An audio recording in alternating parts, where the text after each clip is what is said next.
라이스 땅을 다니며 살펴보러 갔던 5사람이 형제들에게 말했다.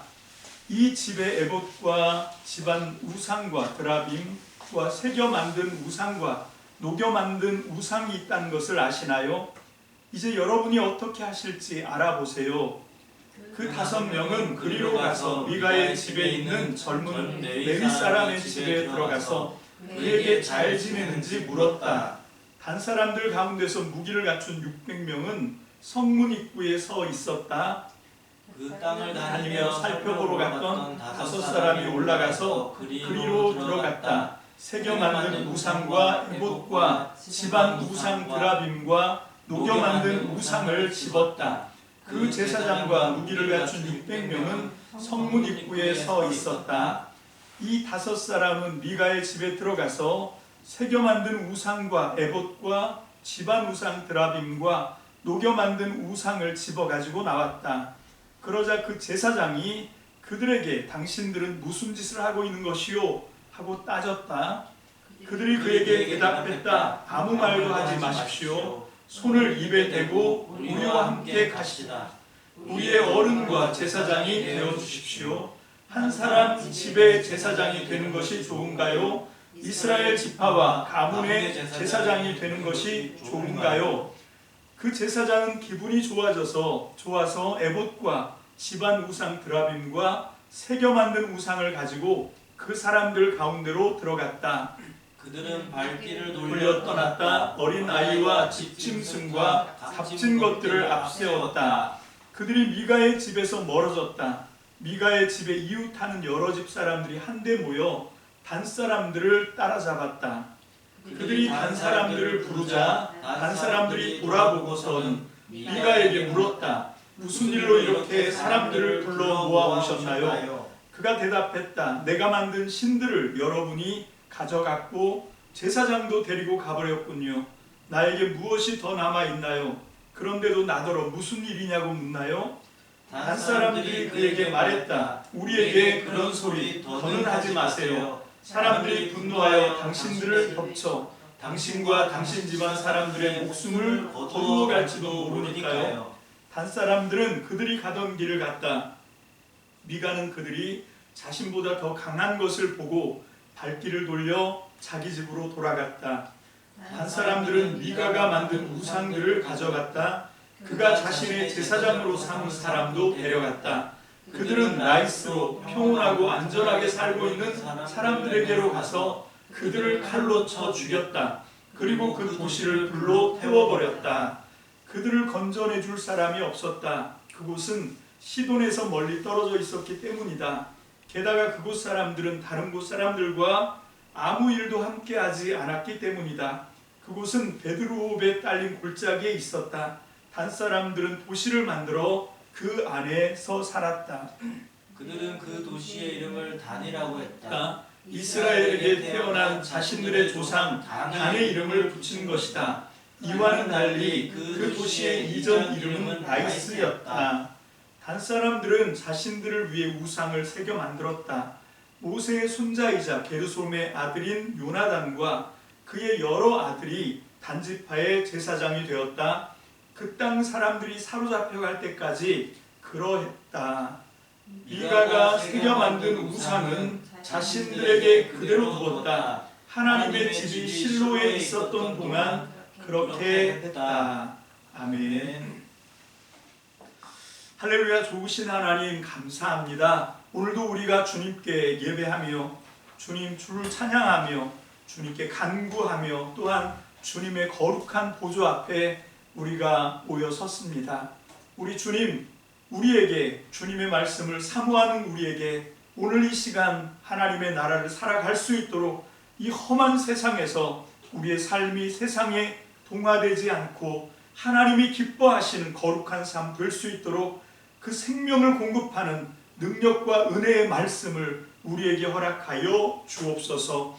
오늘도 부족하고 우둔한 입술을 가진 종을 하나님 제단에 세웠사오니 오직 하나님의 성령의 능력으로 붙들어 주시고 하나님께서 기뻐하시는 말씀을 증거할 수 있도록 성령께서 함께하여 주옵소서. 오늘도 주님의 말씀께 전폭을 의지합니다. 감사드리고 예수님 이름으로 축복하며 기도합니다. 아멘. 우리 지난 시간에 이어서 계속해서 이 에브라임 산지에 있었던 미가의 집, 그 타락이 이제 어떤 식으로 발전하는가, 변천하는가, 이걸 이제 우리가 함께 살펴볼 거거든요. 그 에브라임 지파는 그 요셉의 두 아들이지요. 두 아들인데 두 번째 아들이 에브라임이고 큰 아들이 므낫세인데 하나님께서 그 순서를 바꾸셔서 장자를 둘째 아들 에브라임으로 만들었기 때문에, 그래서 야곱이 안수할 때 오른손 왼손 자리에 오른손은 므낫세의 머리에 올라가게, 왼손은 에브라임 머리에 올라가게, 그렇게 이 요셉이 배려를 해서 야곱 앞으로 두 아들을 데리고 갔는데, 어쩐 일인지 야곱이 손을 어긋맞겨, 이제 우리 성경에 그렇게 써 있는데 교차했다는 얘기입니다. 그렇게 교차를 해서 왼편에 서 있는 에브라임에게 오른손을 올리고 오른편에 서 있는 므낫세에게 왼손을 올려요. 그래서 이게 바뀌거든요. 그래서 이 에브라임은 10지파인 북이스라엘의 대표 지파일 뿐만 아니라 어떻게 보면 가장 유력한 지파, 요 당시 사사기에는 가장 강력한 지파가 이 에브라임 지파였습니다. 그래서 이 에브라임 지파, 왜냐하면 이 에브라임 지파에서 여호수아가 나오거든요. 여호수아가 가나안 땅을 정복하고 땅을 분배하고 이 모든 것을 이 에브라임 지파 여호수아가 합니다. 그리고 이제 좀 시간이 흘렀지만 어쨌건 여호수아의 뒤를 맥을 이어서 에브라임 지파는 장자 지파 역할을 하죠. 물론 하나님께서 예수님과 이제 왕들을 일으키시는 건 유다 지파지만 아직 왕이 없었던 그런 시간입니다. 그렇다 보니까 이 에브라임 지파의 영향력 굉장해요. 그런데도 이 에브라임이 어떤 식으로 타락을 했는가, 우리 지난 시간에 17장 말씀을 통해서 함께 배웠는데, 간략하게 요약하면 아마도 가장 유력한 사람이 미가였던 것 같아요. 미가 예후, 여호와 같은 분이 누구냐, 이런 이름의 뜻을 가지고 있는 그에게는 어머니가 있었는데 그 어머니가 아직도 재력이 굉장한 그런 어머니지요. 그래서 그 재력가 엄마와 아들 미가 사이에 해프닝처럼 우상을 만드는 그런 이야기가 지난 시간 우리가 이 말씀을 통해서 배우게 됐습니다. 그런데 그 우상이 오늘 본문 말씀의 14절, 17절, 18절에 보니까 어떤 식으로 발전했냐면 17장에서는 에봇 만들고, 에봇은 제사장들이 입는 겉옷입니다. 그래서 속옷, 그 세마포 옷이라고 하고, 우리 새한글 성경에서는 린넨옷 뭐 이렇게 표현하고 있는데, 린넨이면 착 이렇게 떨어지는 굉장히 그런 천이잖아요. 린넨천. 그 린넨으로 만들어진 속옷과 겉옷 입고 그 위에 에봇이라고 하는 금으로 만들어진 그런 옷을 입습니다. 이게 제사장들이 입는 에봇인데 이거를 그냥 집에서 만들어 버린 거예요. 아직 제사장이 없는데 그래서 집에서 만들고 자기 아들 중에 하나를 제사장으로 만들고 그걸로 끝난 게 아니라 드라빔을 만들었지요. 그래서 이 1100세겔 그 엄마의 돈을 훔쳤다가 이제 엄마가 저주하고 그래서 왜 그 내 귀에 들리게 저주를 했냐, 그러면서 약간 짜증 섞이게 불만을 토로하면서 내가 이 돈 가져왔다 하고 이제 엄마한테 돌려주니까 엄마가 갑자기 말을 바꿔요. 그래서 하나님이 너에게 복을 주시길 원한다, 급하게. 그래서 복을 받아라 하나님께 뭐 이러면서 아들에게 급하게 복을 빌면서, 그러니까 난 이 돈 받을 수 없다, 이건 하나님께 바친 거니까 네가 마음대로 써라. 둘 다 서로 이 돈을 안 쓰려 그래. 왜 그래요? 그 전문 용어로 이게 뭡니까? 동티가 난 거죠. 이게 뭔가 이 저주가 얽혀 있는, 이걸 쓰면 잘못되는 거예요. 그래서 서로 막 이렇게 안 가지겠다고 미루는 이런 상황이 되다 보니까 이걸로 에봇 만들고 이걸로 드라빔 만들고 거기서 끝난 게 아니에요. 오늘 본문 말씀 14절, 17절, 18절에 보니까 이걸 갖고 뭘 만드냐? 이 새겨 만든 우상. 여러분, 이 새겨서 우상을 만들었다. 이 둘 다 만들어진 신인데 하나는 새겨서 만들고 하나는 녹여서 만들어요. 자기가 만든 우상은 청동으로 만들어진 그런 신상을 얘기하는 거고, 그 다음에 새겨 만들었다. 다르게 번역하면 깎아서 만들었다. 이건 이제 돌이나 나무를 깎아서 이걸로 이제 신을 만드는, 이게 이제 새겨 만든 우상입니다. 그래서 이 돈, 은 1100세겔을 갖고 우상들을 막 만들었어요. 그 집안에다가. 그리고 그걸로 끝난 게 아니라 유다 지파에 속해 있었던, 유다 지파에 딸려 있었던 베들레헴의 레위 사람, 그 레위 사람이 거기서 먹고 살 길이 막막했던 것 같아요. 그래서 이제 떠돌이 신세가 됐고, 어찌어찌 하다가 에브라임 산지에 미가지까지 흘러들어오게 됐고, 그러니까 잘 됐다. 너가 우리 집에 와서 우리 집안의 제사장이 되어라. 우리 집안의 어른이 되어라. 이렇게 제안을 합니다. 그랬더니 들어가서 아들 노릇을 했다는 거죠. 여러분이 그 레위 사람이라고 하면 하나님을 섬기기 위해서 구별된 사람인데, 하나님을 섬겨야 되는데 어떻게 하냐면 사람을 섬기는 그런 신세로 전락하게 되었다라고 하는 그런 이야기를 우리가 지난 시간에 함께 살펴봤습니다. 그리고 이제 오늘은 우리가 이 미가집, 에브라임 산지에, 에브라임 지파의 유력한 미가와 그의 엄마, 어떤 식으로 이렇게 타락을 하는지 우리가 봤는데, 이게 이제는 한 지파 공동의 타락으로 발전을 합니다. 단지파의 타락으로 발전을 하거든요. 자, 그런데 그 위치가 어떻게 되냐? 이 단이라고 하는 데가 어디 있냐면, 우리 삼손에서 많이 봤을 건데요. 우리 먼저 사사기 13장 25절 한번 보겠습니다. 사사기 13장 25절 시작. 여호와의 영이 삼손을 몰아내기 시작하셨다. 소라 말벌의 영역 시라 말벌과 에스다올 간청 항구 에테움 사이에 있는 마하네단에서였다.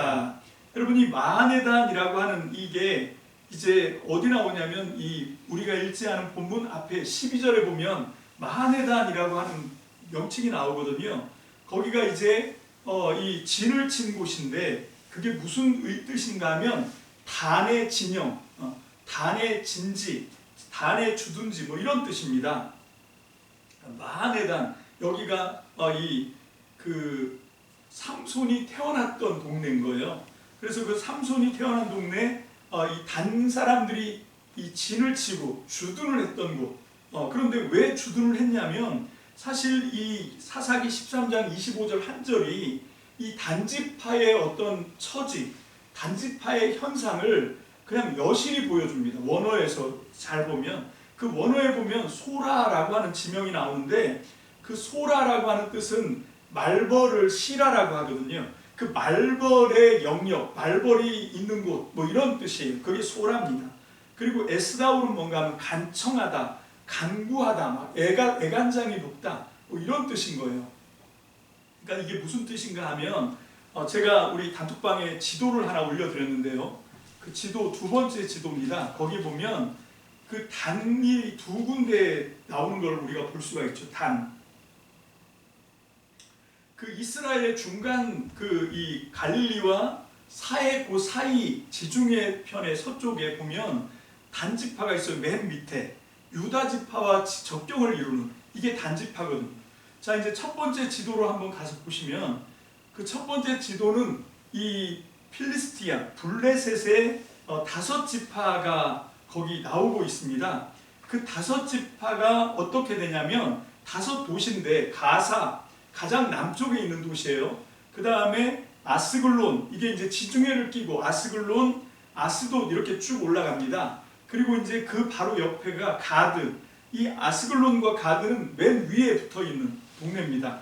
그러니까 이게 이 아스글론과 갓이, 죄송합니다, 에그론이네. 에그론과 갓이 에그론이 아니고 아스돗과 갓이 단에게 배정된 땅이었습니다. 이해가 되십니까? 이 사람들이 왜 이렇게 간청을 하고 있는지, 그게 이제 이 동네 이름을 통해서 나온다 그랬잖아요.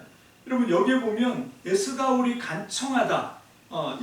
왜 간청을 하냐면, 하나님이 여호수아를 통해서 그 땅을 정복하고 단지파는 분배받은 땅이 바로 그 지역이거든요. 근데 분배받은 지역을 하나도 차지를 못해. 왜? 거기가 말벌이 지키고 있는 영역이에요. 그러면 여기서 말벌은 뭡니까? 필리스티아, 블레셋을 얘기하는 거예요. 더 정확하게는 아스돗과 가드, 여기가 말벌의 영역인 거예요. 그래서 말벌이 윙윙거리고 지키고 있으니까 이거를 차지할 엄두를 못 내는 거예요. 그래서 어떻게 하냐면 맨 꼭대기에 보시면 이스라엘의 맨 북단에 보면 단이라고 하는 빨갛게 있죠. 그쪽으로 옮겨간 거예요. 거기가 오늘 본문에 나오는 이야기입니다. 오늘 이 지도를 머릿속에다가 보시고, 그러면 이 에브라임 사대는 어디냐? 베냐민 그 위에 단 지파가 차지할 뻔했던 그 중부 지역 남단 바로 위에가 에브라임 지파잖아요. 그래서 이제 에브라임 산지 미가 집을 들리게 되는 뭐 그런 얘기입니다. 그래서 먼저 우리 말벌이라고 하는 게 성경에 3번 나오는데 다 부정적으로 나오지요. 긍정적으로 나온 데가 있습니다. 먼저 출애굽기 23장 28절에 보면 제가 읽어보겠습니다. 내가 말벌을 너보다 앞서 보낼 것이다. 그 벌이 히윗 사람들, 가나안 사람들, 히타이트 사람들을 너희 앞에서 몰아낼 것이다. 여기 히타이트는 헷족 속이라고도 우리가 알고 있는 바로 거기거든요. 그러니까 이게 뭐냐면 가나안 땅에 있는 7부족, 이거를 하나님이 너희보다 앞서서 누구를 보내요? 말벌을 보내서 다 쫓아버릴 거다, 이렇게 얘기하시는 거예요. 그러니까 하나님이 천군 천사로 이스라엘을 대신해서 싸우시는, 전쟁은 하나님이 하시는 거예요. 전쟁은 여호와가 하는 거예요. 그냥 믿음으로 따라가면 되는 그런 전쟁인 거죠. 우리가 대표적으로 볼 수 있는 게 여리고 전쟁이 그거잖아요. 그게 말벌을 보내신 거예요. 그 여리고 전쟁에서 여호수아와 이스라엘 자손들이 한 건 뭡니까? 그냥 하루에 한 바퀴 도는 거예요. 아무것도 안 했어요. 뭐 칼 갖고 전략 세우고 전쟁하고 전진 앞으로 이런 거 안 합니다.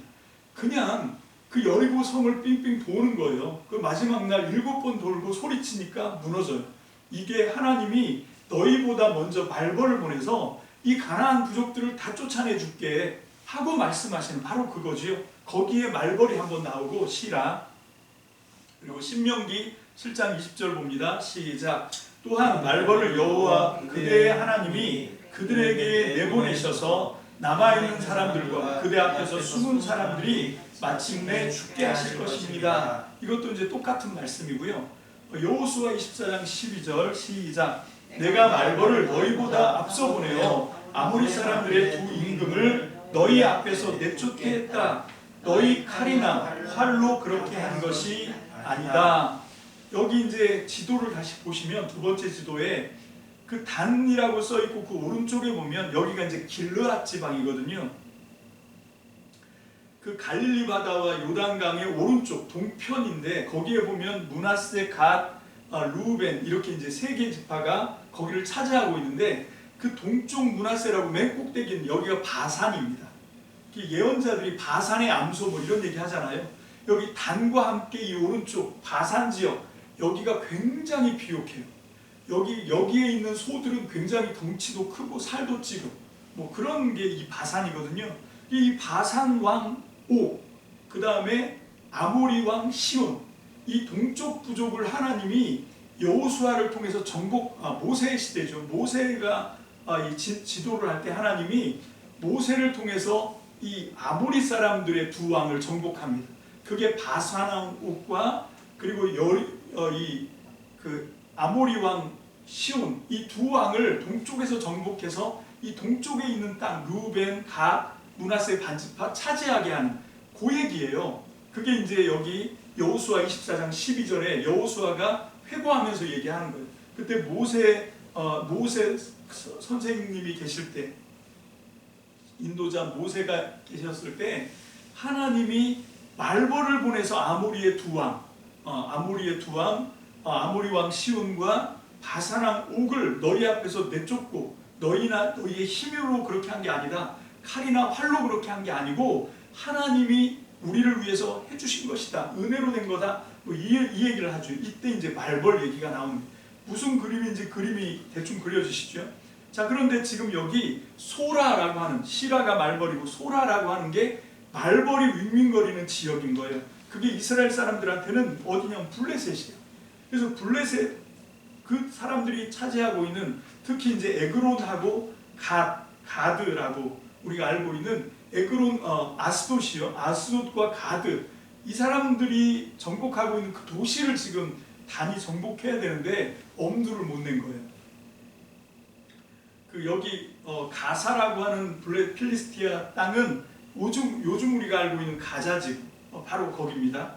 자, 이제 다시 본문으로 돌아와서 오늘 본문의 말씀을 보면 그렇게 이제 지난 시간 삼손과 이어지고 블레셋과 연결되고 자 이제 이런 말씀들을 우리가 좀 알겠지요. 그렇게 알고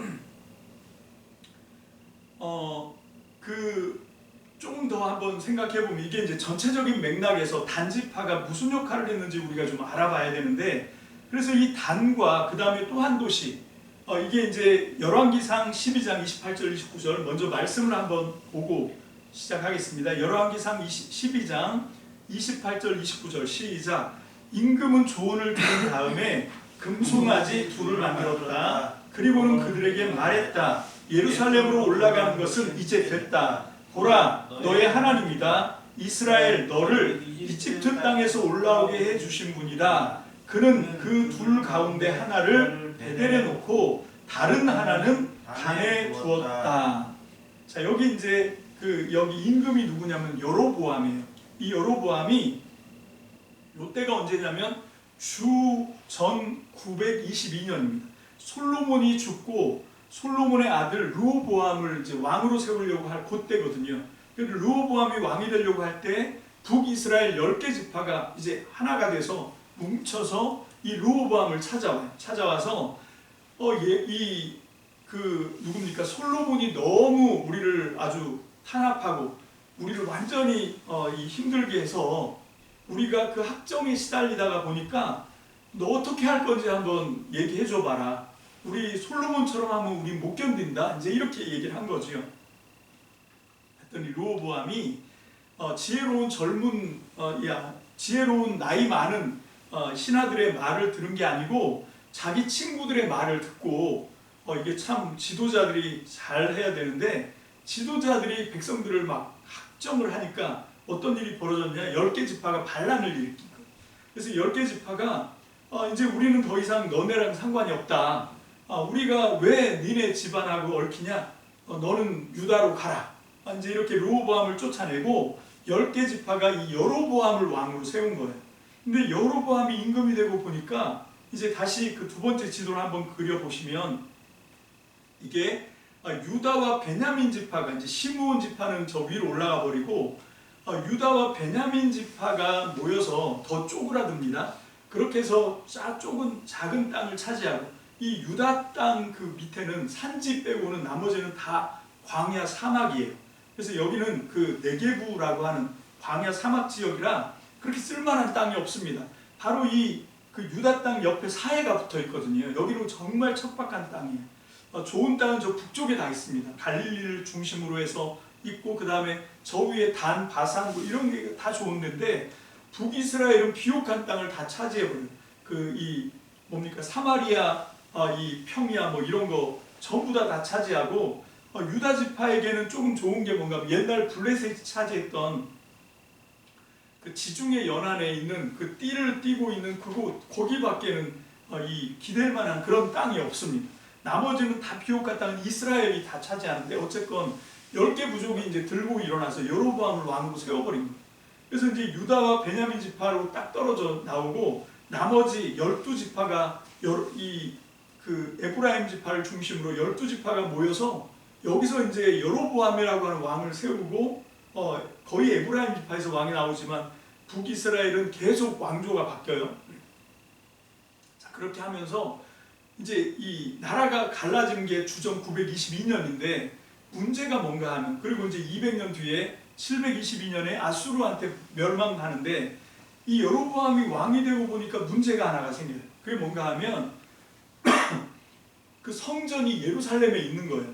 하나님의 인재 상징인 증거궤, 법궤 뭐 이런 게 거기 있어 놓으니까 사람들이 국경을 넘어서 예루살렘을 왔다 갔다 하는 거예요. 남자들이 1년에 3차례는 성전에 가야 되거든요. 그러니까 이거 어떻게 해결을 해봐야 되겠다 해서 만든 게 금송아지예요. 여러분 이 금송아지 이게 뭐랑 연결되냐면 모세 때 모세가 이제 출애굽하고 시내산에서 하나님의 말씀 율법을 받으러 올라갔을 때 그 세를 참지 못하고 아론을 협박해서 만들었던 게 금송아지잖아요. 그러니까 이게 다 연결이 되는 거예요. 그래서 금송아지 2개를 만들어서 하나는 단에, 단은 이스라엘 지도를 보면 맨 꼭대기에 있는데, 맨 꼭대기.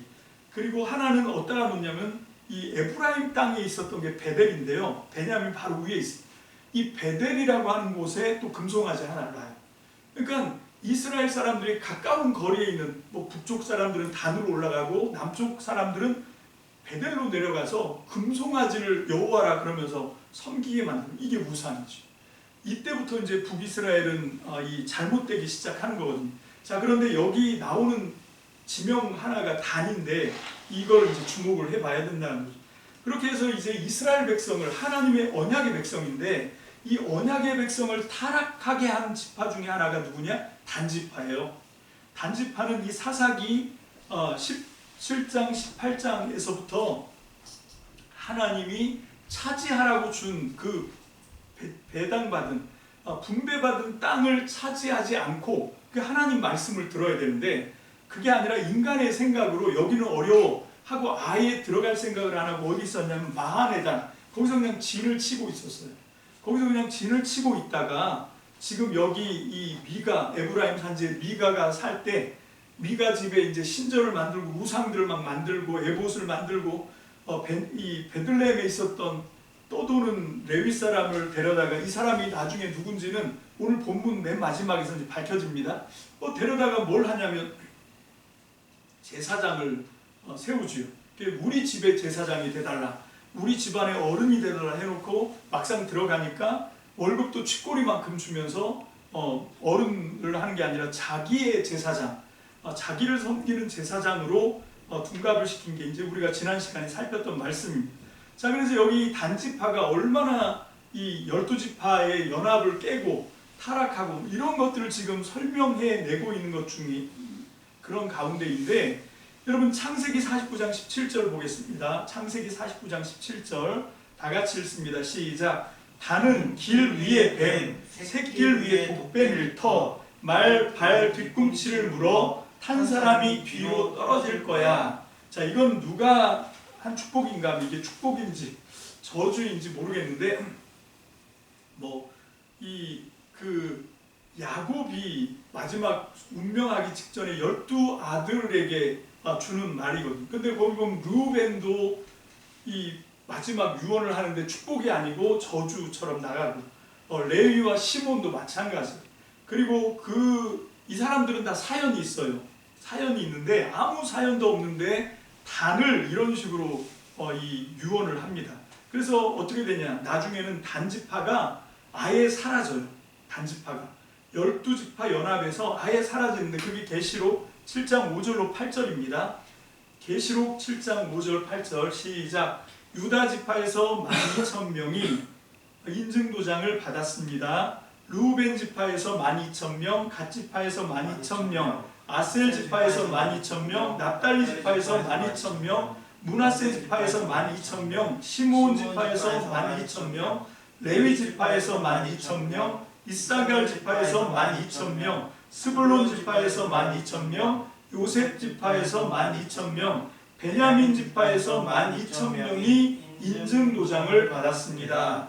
자, 이게 지금 무슨 얘기냐면 하나님이 이제 온 세상을 심판하기 위해서 내 귀퉁이에 힘센 천사들이 이제 하늘자락을 서로 탁 움켜쥐고 이제 완전히 땅과 하늘을 뒤집어 버리려고 하나님의 진노를 쏟아부으려고 막 하고 있는데, 저 동편에 뜨는 데서 어떤 천사 하나가 올라오면서 소리를 치는 거예요. 잠깐 기다려라.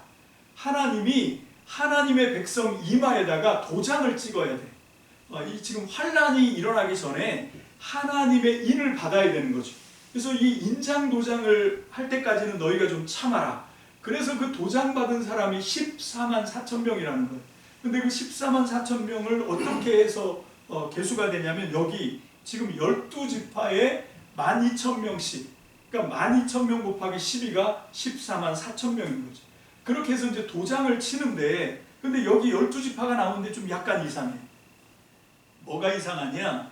일단 첫 번째 7절에 보면 레위 지파가 나와요. 물론 레위 지파가 이스라엘 그 12아들 중에 하나이긴 하지만 레위는 뺐거든요. 원래 레위 지파는 내 거다, 내 아들이다 라고 해서 하나님이 하나님의 아들로 삼은 거거든요. 그래서 레위 지파는 하나님을 섬기기 때문에 한 지파가 빠지잖아요. 그래서 하나님이 어떻게 했냐면 요셉을 장자 취급을 한 거예요. 영적인 장자. 요셉을 두 몫을 준 거예요. 요셉의 두 아들 므낫세하고 에브라임과 므낫세 두 아들을 야곱이 이스라엘이 양자로 받아들여서 레위가 빠진 그 자리를 요셉을 빼고 두 아들을 끼워 넣어서 그걸 채운 거예요. 자, 그런데 여기 계시록에 보면 첫 번째 하나님의 아들로 뺀 레위가 들어가고 두 번째 보니까 8절에 요셉 지파가 들어가요. 근데 이 요셉의 아들 므낫세는 6절에 또 들어가요. 그러니까 요셉도 들어가고 자기 아들 므낫세도 들어가. 근데 또 누가 빠지냐? 에브라임이 빠져요. 에브라임 이름이 없어. 그치? 그 에브라임 지파를 요셉 지파라고 부른 거예요. 그리고 므낫세가 나오는 거고. 그러니까 지금 문제는 뭔가 하면 레위가 빠졌는데 누가 안 들어왔냐? 보니까 단지파가 빠진 거예요. 단지파 대신 레위 지파를 넣어서 도장 찍을 때 단지파가 안 찍혀요. 여러분 이거 굉장히 심각한 얘기입니다. 지금 이 14만 4천은 하나님 나라 백성으로 지금 하나님이 세상을 심판하기 전에 7년 환란이 오기 전에 도장을 찍는 얘기, 이게 계시록 7장에서 나오는데 나중에 이제 14장 가면 14만 4천 말고 또 다른 도장을 찍는 얘기가 나와요. 이 도장은 하나님의 천사가 찍은 게 14만 4천 명 이마 위에 찍은 건데 그거보다 훨씬 더 많은 사람 이마에 누가 도장을 찍어요? 사탄 마귀가 도장을 찍어요. 그게 666이잖아요. 그 얘기가 지금 나오고 있는 그 문단에서 지금 나오는 얘기인데 그 도장 찍을 때 단지파가 빠졌다. 이게 지금 단지파가 뭔가 아주 심각한 그런 문제가 있는 거지. 자, 그래서 여기 이제 14절부터 한번 보면 라이스 땅을 다니며 살펴보러 갔던 5사람이 나오는데 이 사람이 누구냐? 그 앞에 사사기 18장 1절부터 13절까지의 문맥을 좀 봐야 알 수 있는 거죠. 이 5명은 단지파의 5가문에서 대표로 뽑은 정탐꾼입니다. 이 사람들이 정탐을 떠난 거예요. 그래서 이 사람들이 정탐을 떠나다가 어디까지 갔냐면 에브라임 산지에 있는, 자 여기 이제 지도를 보시면 아까 이 마하네단이라고 하는 데가 어디 있냐면 이 밑에 중부 밑에 베냐민 옆에 단이라고 하는 이 산지에 있어요. 여기 있다가 이제 이스라엘 땅을 정탐하라고 5가문에서 한 명씩 해서 5명의 단지파 정탐꾼을 보낸 거예요. 단지파가 지금 보니까 여기는 말벌들이 지키고 있어요. 블레셋은 우리가 도저히 해보니까 계산이 안 나와. 그럼 어떻게 우리가 다른 땅을 한번 찾아보자. 여호수아가 분배하지 않은 땅, 그런 땅 있을 거니까 한번 정탐을 해봐 해갖고 지금 이 5명이 나온 거거든요. 이 사람들이 이제 정탐을 떠나면서 위로 올라간 거죠. 위로 올라가다 에브라임 산지에 있는 미카의 집에 들어간 겁니다. 거기 들어가서 하룻밤을 지낸 거예요. 그게 이제 이 1장 제가 말씀도 여기 있을 건데 1절로 2절 18장 1절로 2절 자 18장 1절로 2절 다 같이 봅니다. 시작.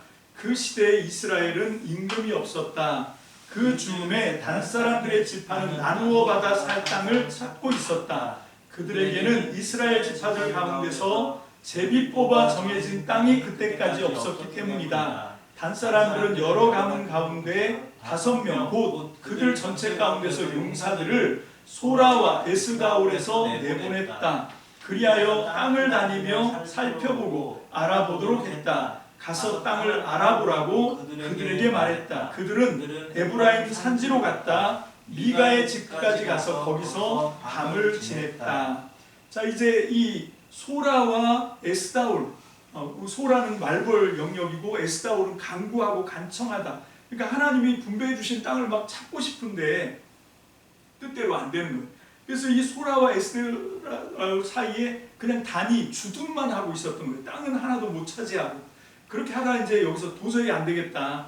다른 땅을 좀 알아봐. 해서 이제 정탐꾼 5을 뽑았고 이 사람들이 첫날 출발해서 이 소라와 에스다올에서 내보내서 땅을 살피면서 올라가다가 밤이 돼서 누구네 집으로 갔다고요?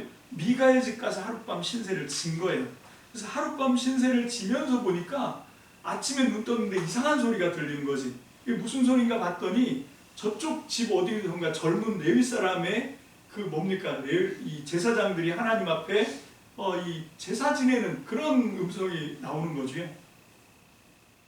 그게 3절인데 제가 읽어보겠습니다. 그들은 미가의 집에 있었다. 그러다가 그들이 젊은 레위 사람의 소리를 알아듣고는 그리로 가서 그에게 질문합니다. 뭘 질문하냐? 선생을 여기로 데려다 준 사람이 누구입니까? 선생이 이곳에서 하는 일이 무엇인가요? 선생이 여기에 있는 까닭이 무엇인가요? 왜 이 질문을 하죠? 야, 너 어쩌다가 여기로 왔어? 왜냐하면 이게 이 단지파 사람들도 아는 거예요. 레위 사람들은 여기 있으면 안 돼. 제사장들은 어디로 가야 되냐면 우리 지난 시간에 살펴봤던 48성 있잖아요.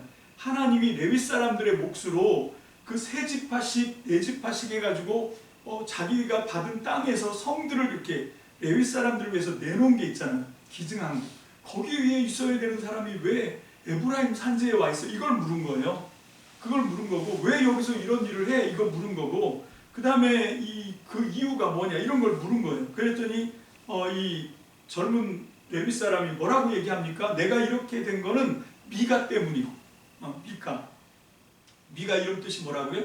여호와 같은 분이 누구냐? 이런 뜻인데 그 미가 때문에 내가 지금 여기 있으면 안 되는 데 있는 거지. 그리고 또 한 가지 이유는 뭐냐면 그가 나에게 돈 주기로 했다. 돈 때문에 왔다는 거예요. 자, 이게 참 이 말이 안 되는 그런 얘기인데 지금 어쨌건 그랬더니 그 사람들이 이제 이 사람한테 물어보지요.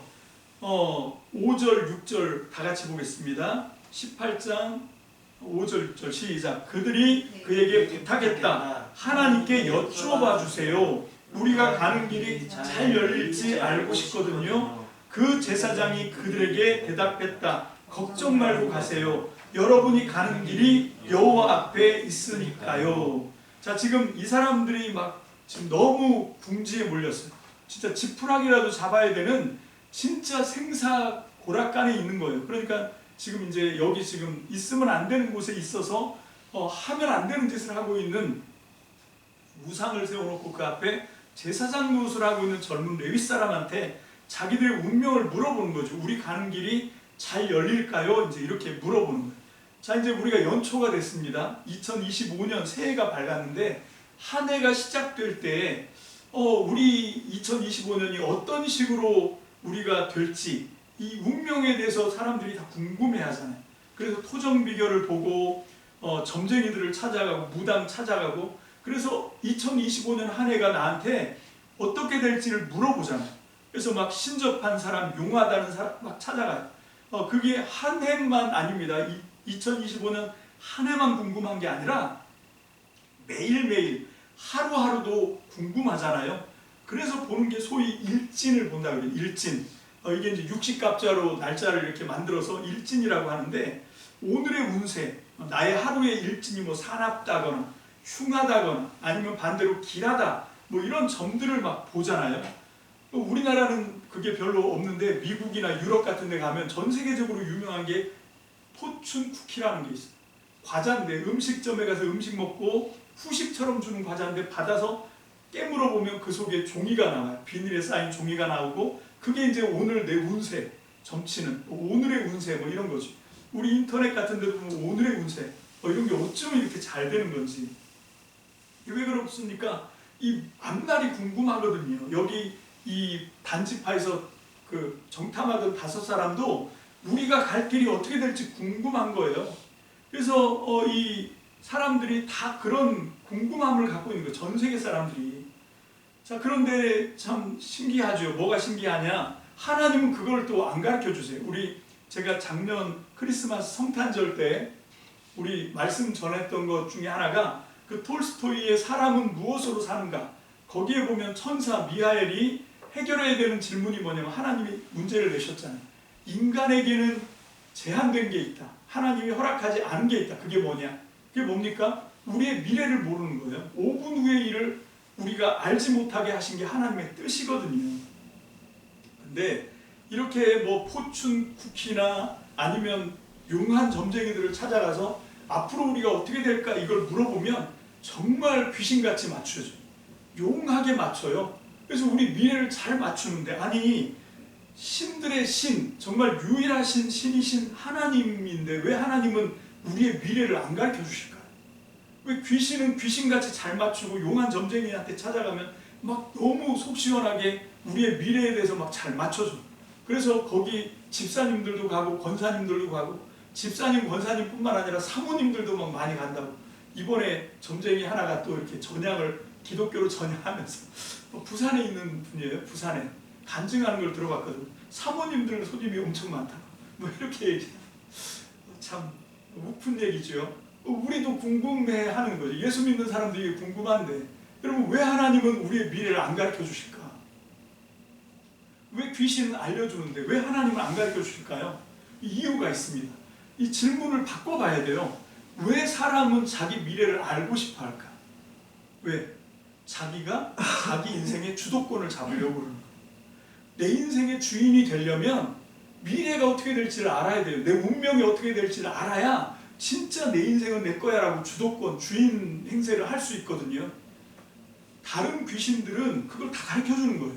오직 유일한 하나님, 참 신만 그걸 안 가르쳐 줘. 왜? 하나님이 원하시는 세상, 구원의 세상은 인간이 주인이 되면 망가지는 거예요. 왜 지옥입니까? 땅의 감옥이 지옥인데 왜 이 세상이 지옥이 돼요? 80억 인구가 다 자기 인생 자기 주인으로 살기 때문에 지옥이 되는 거예요. 하나님, 성경의 가르침, 하나님의 뜻은 뭐냐면, 하나님이 말씀한 내가 주인이다. 네 인생 내 거야. 내가 창조했고 내가 만들었고 내가 인도할 거야. 내가 다스릴 거야. 내가 역사할 거야. 이렇게 말씀하시는 거거든요. 믿음은 뭔가 하면 그 하나님의 뜻에 복종하는 거예요. 내 인생을 하나님, 당신이 주인입니다 라고 하는 게 진짜 믿음인 거예요. 그냥 예수 믿습니다 해서 구원받는 그게 믿음이 아니고, 물론 그것도 믿음입니다. 그것도 믿음이지만 진짜 믿음, 진리에 입각한 믿음은 뭔가 하면 내 인생을 하나님께 바치는 거예요. 내가 하나님의 사람이 되는 겁니다. 여러분 이게 진짜 믿음인데, 그러기 위해서 하나님이 미래를 제한하신 거예요. 안 알려주시는 거예요. 근데 그거를 굳이 점쟁이 찾아가서, 귀신 들린 사람 찾아가서 미래를 맞추려고 하는 건 뭔가 하면, 예수 믿는다는 사람들이 아직도 자기 인생을 지가 마음대로 하고 싶은 거예요. 하나님은 내가 알아서 할게. 여러분 주인과 종이 있어요. 여러분 모든 일을 계획하시는 건 주인이거든요. 종은 뭐만 하면 돼요? 매일 아침 가서 주인님한테, 주인님 오늘 제가 뭘 하면 됩니까? 이걸 물어보는 거예요. 그럼 주인이 너 오늘은 마당 쓸어라. 그럼 마당을 쓰는 거죠. 이게 종입니다. 이 세상이 하나님이 원하시는 세상이 바로 그거거든요. 여러분 우리는 앞날 뭐 이런 거, 그럼 우리가 또 알아서 뭐 할 건데, 바꿀 수도 없는 건데, 그래서 우리는 그냥 주인님 하나님께 그냥 맡기고 그걸 하면 되거든요. 근데 이 지금 단 사람들이 하나님이 맡겨주신 일은 안 하고 그냥 다른 데 가서 뭘 알아보려고 하니까, 지금 이 미가의 집에 가서 그 제사장을 찾아가서 물어보는 거예요. 우리 갈 길이 어떻게 되겠냐? 그랬더니 그냥 가는 대로 형통하게 될 거니까 가라. 그래서 가요. 가서 어떻게 됐냐? 그 아까 우리 지도에서 봤던 두 번째 지도죠. 그 위에 여기가 이제 이 라이스라고 하는 땅인데, 여기를 갔더니 여기가 만만해 보이는 거예요. 그래서 뭡니까? 정탐꾼들이 돌아와서 그 마한의 단, 이 단지파 사람들한테 가서, 야 우리가 살만한 좋은 땅이 있더라. 되게 비옥하고 상수리나무 엄청 크고, 야 우리 가자. 그래서 이제 이 단지파 사람들이 이제 글로 가는 거예요. 글로 가면서 용사 600명 군대가 된 거죠. 그래서 600명의 무장한 군인들하고 같이 정탐한 5명이 다시 이제 이 아래 단에서 이제 윗 단으로 올라가는 거예요. 올라가다가 또 어디를 들려요? 에브라임 산지에 미가의 집에 간 거죠.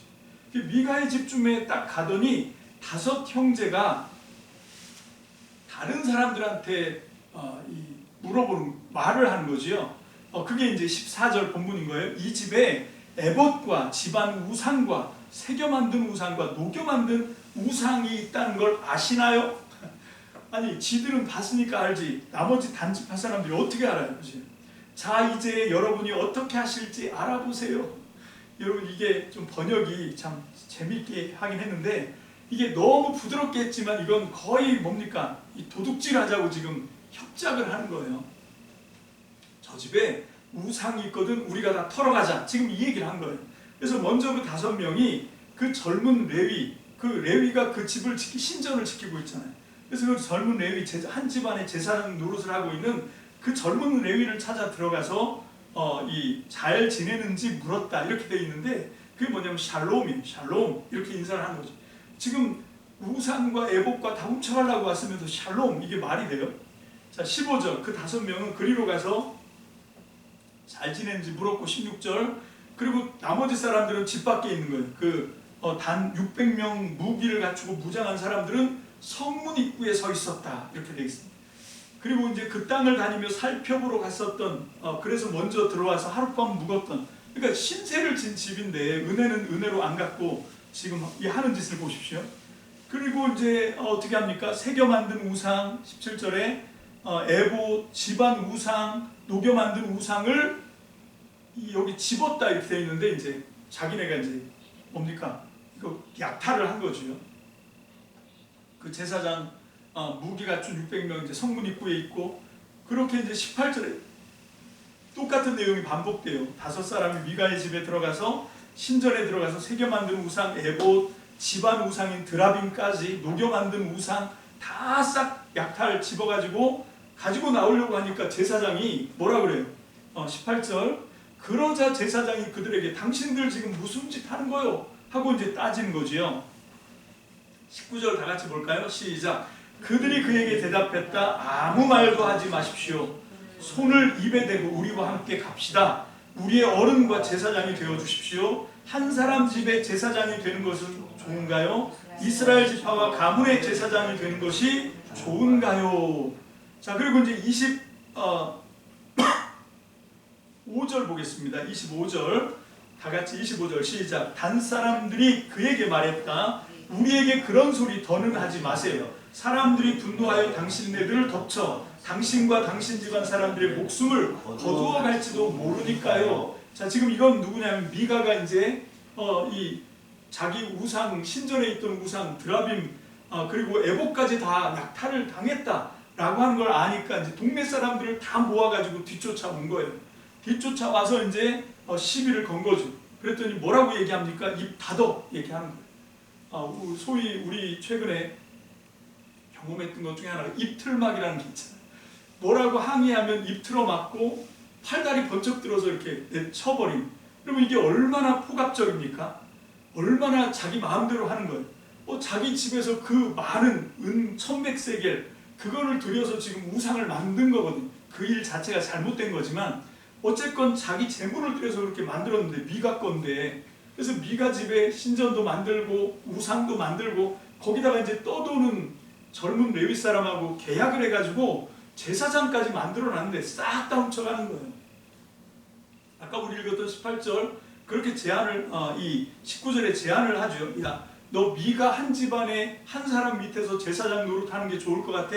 아니면 이스라엘 지파 가운데 한 지파인 우리 단지파의 제사장 노릇하는 게 좋을 것 같아? 이렇게 얘기하는 거예요. 여러분 이 젊은 레위 사람도 항상 깨름칙한 거예요. 신명기 말씀 이런 데 보면 지금 자기가 하고 있는 게 말씀에 어떻게 돼요? 거슬러요. 잘못 가고 있는 거 자기도 알아. 아니까 늘 그게 깨우치 않았는데 이제 한 지파의 제사장이 되면 좀 괜찮을 것 같거든. 그리고 아무래도 한 사람 제사장 노릇하는 것보다 그 이 한 지파, 12지파 중에 한 지파인 하나님의 백성 지파 중에 한 지파의 제사장 되는 게 좋잖아요. 그래서 어떻게 했냐 20절에 보니까 기분이 좋아서 에봇과 집안 우상과 새겨 만든 우상 자기가 앞장서서 들고 이제 이 사람들하고 같이 가버리는 뭐 이런 얘기가 되는 거죠. 그러니까 미가가 안 쫓아올 수 있냐고 쫓아와서 또 이제 뭐라 했더니 똑같이 얘기하는 거예요. 그런 소리 더 입 밖에 내지 마라.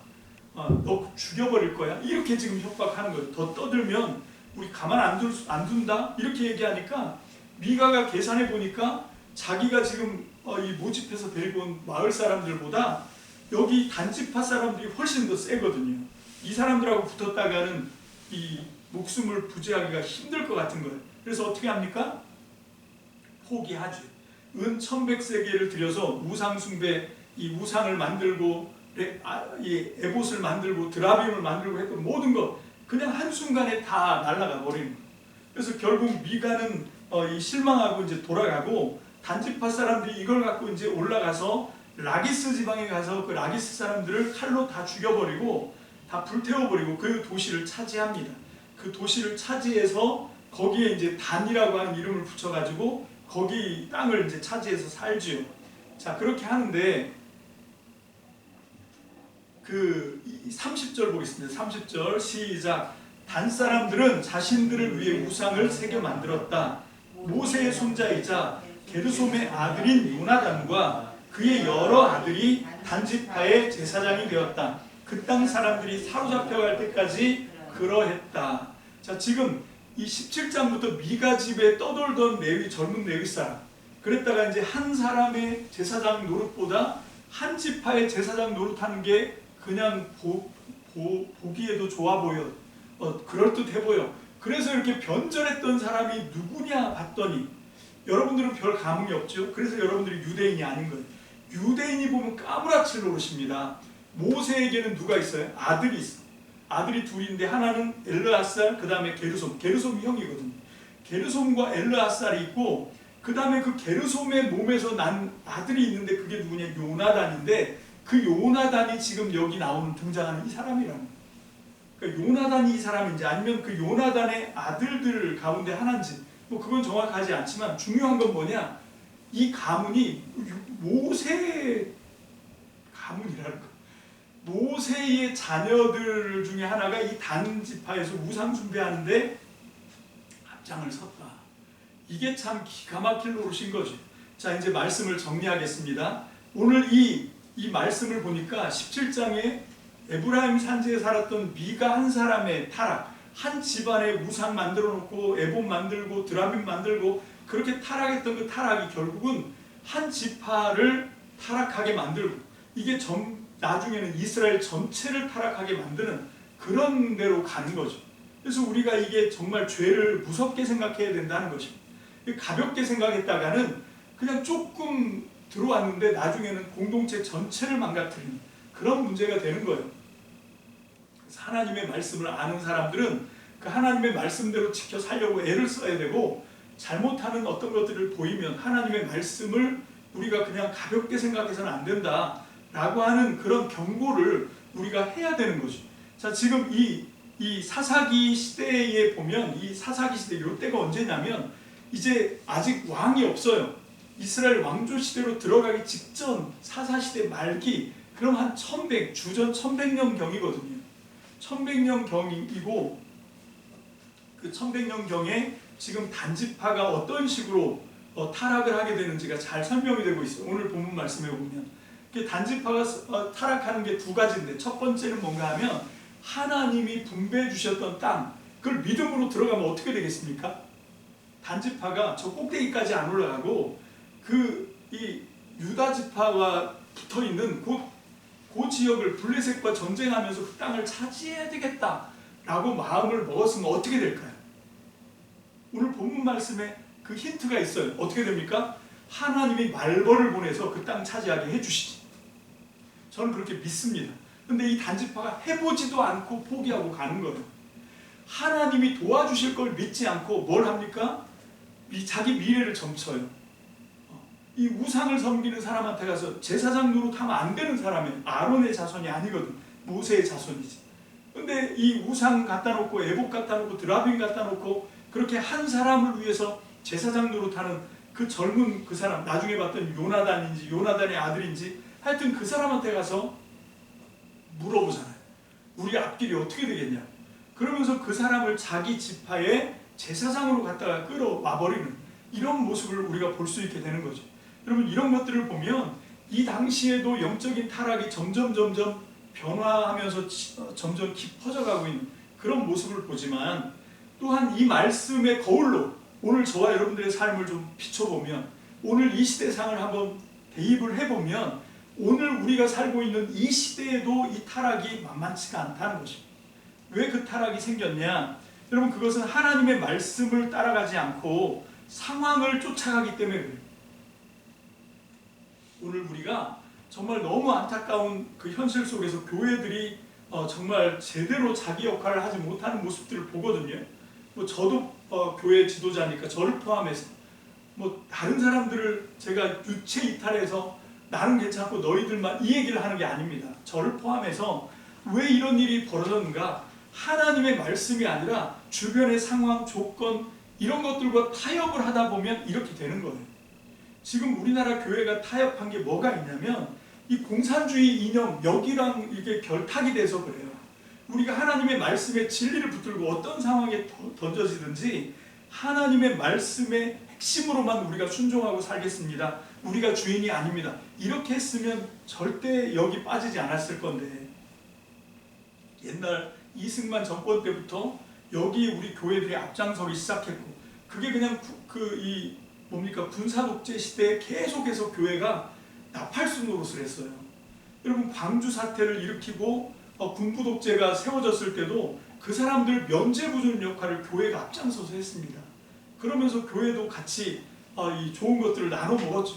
여러분 그 타락이 지금 오늘 본문이 고발하고 있는 그것과 어쩌면 이렇게 딱 맞아 떨어지는지.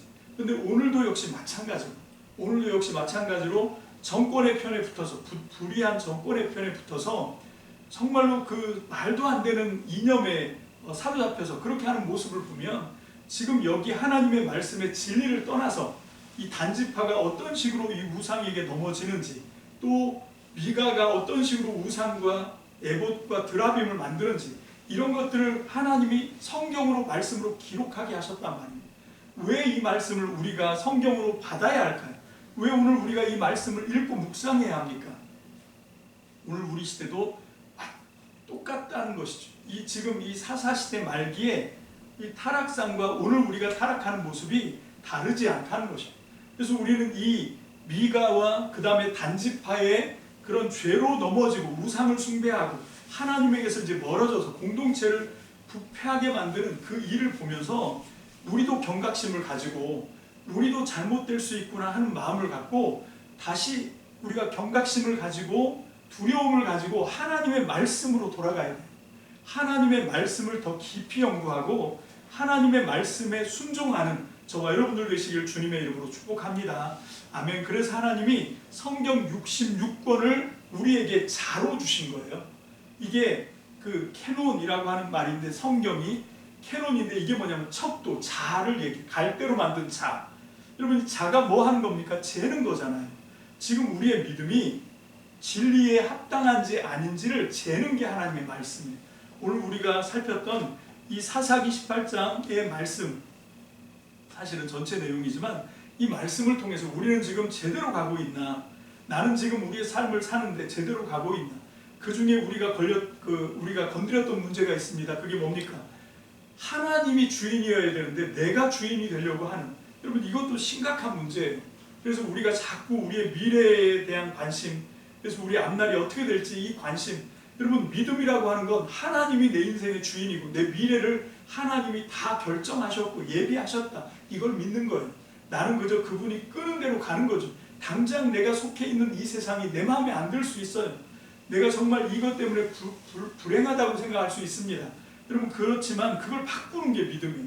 하나님이 필요하시니까 나에게 이런 과정도 허락해 주셨어. 그리고 가는 거죠. 성경에 나와 있는 믿음의 영웅들 그리고 교회 역사 2000년 동안 정말로 하나님께 영광을 돌렸던 많은 사람들의 삶이 여러분 오늘 우리가 나누었던 이 말씀 바로 그대로 살았어요. 앞날을 알려고 하지 않고 그냥 주어진 대로 주어진 상황에서 이게 하나님이 나에게 주신 것이다 라고 100% 신뢰하면서 거기서 어떻게 하나님의 뜻을 이룰까 그걸 애쓰고 힘썼던 사람들이 그게 믿음의 사람입니다. 오늘 저와 여러분도 2025년 정말 녹록지 않아요. 여러 가지 환경, 여러 가지 문제들 우리 앞에 놓여져 있는 도전들, 과제들 많습니다. 그렇지만 거기에 기죽지 말고 주눅들지 말고 하나님이 우리를 위해서 말벌을 보내주실 거예요. 하나님이 문제를 해결할 수 있는 그런 능력을 가지고 앞장서서 먼저 싸워 나가실 것을 믿으시기를 주님의 이름으로 축복합니다. 아멘. 우리는 그저 그 하나님을 신뢰하고 뚜벅뚜벅 우직하게 한 걸음 한 걸음 믿음으로 신뢰하면서 하나님을 찬양하면서 하나님께 맡기고 기뻐하면서 하나님과 함께 동행하는 저와 여러분들이 되시기를 주님의 이름으로 축복합니다. 기도하겠습니다. 할렐루야. 주님 감사합니다. 오늘 주신 말씀 정말로 이 시대를 향한, 그리고 우리들을 향한, 저를 향한 하나님의 말씀입니다. 하나님, 정말로 주어진 상황 가운데 하나님의 뜻을 깊이 새기는 저와 우리 참믿음 모든 성도들이 다 되게 축복하여 주시고, 하나님, 오늘날 교회들이 많은 욕을 먹고 있습니다.